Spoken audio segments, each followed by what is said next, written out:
Example 2. Test the following equation for symmetry with respect to A, the x-axis, B, the y-axis, and C, the origin. So our given equation is y equals x squared minus 9 over x squared plus 2.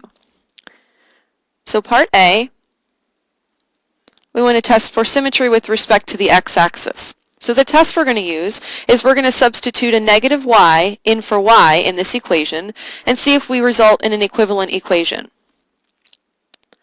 So I'm going to substitute negative y in for that y, keep everything else the same.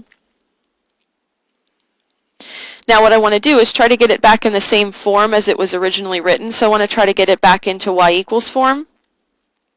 So I'll divide both sides by negative 1 to get that negative back off of that y. So that gives me y equals the opposite. I'll put a negative right out in the front, which is the same as dividing by negative 1. Multiplying by negative 1 is the same as dividing by it.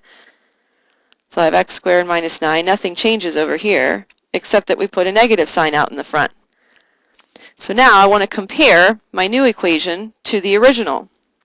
Well, this is the opposite of this, so they're not equivalent, so that indicates that this graph is not symmetric with respect to the x-axis, so no. Part B, let's test for symmetry with respect to the y-axis. So to test for symmetry with respect to the y-axis, we're going to substitute a negative x in for all the x values and see if we result in an equivalent equation.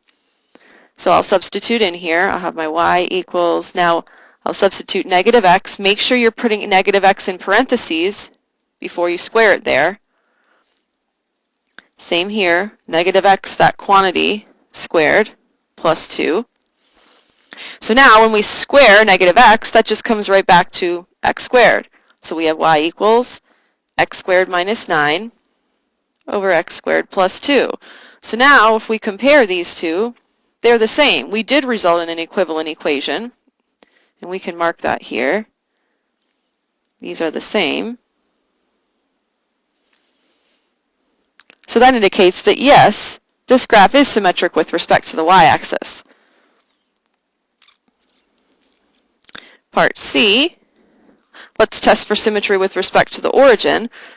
So to do this test, we're going to substitute a negative y for y and a negative x for x and see if we result in an equivalent equation.